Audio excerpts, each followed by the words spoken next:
Habari za usiku huu, watazamaji wa Mamajusi Media. Hapa nilipo ni junction ya Msata. Hapa tupo Chalinze, kata ya Msata. Hii ni kata inajitegemea. Kwa hiyo hapa ni njia panda. Tunasema kama ukitoka Bagamoyo. Hapa magari yanatoka Bagamoyo yanaweza kaenda Chalinze, magari yanatoka Bagamoyo yanaweza kaenda Arusha. Kwa hiyo hapa shughuli kubwa ya kiuchumi ni machimbo ya madini aina ya kokoto.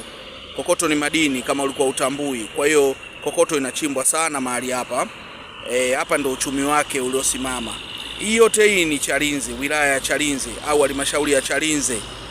Kwa kilimo cha maeneo haya mara nyingi ni kilimo cha kawaida cha chakula, ni mahindi na kadhalika. Lakini jirani na hapa panaitwa Kiwangwa, ni maarufu kwa kilimo cha mananasi.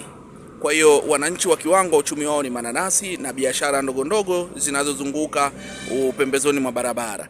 Lakini ukitoka hapa kwenda Chalinze kuna kilimo cha mkonge. Mkonge inamaanisha unatawala katika eneo la kuanzia Msolo hapo na kuendelea.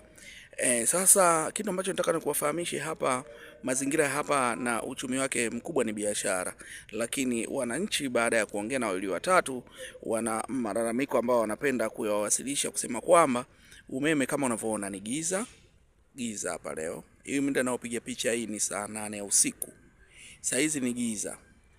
Umeme unakatika, unazima unakatika. Sasa kuna wale wanaofanya biashara ya samaki, wakati mwingine wanapika chakula kwa wategemea watu wa maroli kama hivi unavyoona yanayopita, huwa yanasimama kwa ajili ya kuuza vyakula. Kwa hiyo umeme ukiwa hakuna, kuna kuwa ni giza na watu waoni kwamba kuna biashara inaendelea kwa sababu watoto wamefunikwa na giza. Sasa hii ni hali ambayo inajitokeza mara nyingi sana. Kwa hiyo tulikuwa naomba ushauri wale wanaohusika na masuala ya umeme kwa eneo hili la Chalinze.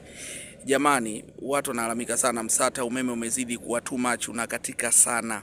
Kwa hiyo jitahidini kuweza kufanikisha hili swala, umeme uwepo katika hali yake ya utulivu na maisha mengine yaendelea kiuchumi. Umeme ni tatizo kubwa sana ambalo linatawala. Umeme unakatika kila baada ya muda, kwa hiyo inafelisha sana uchumi na watu wanalipa kodi na nini.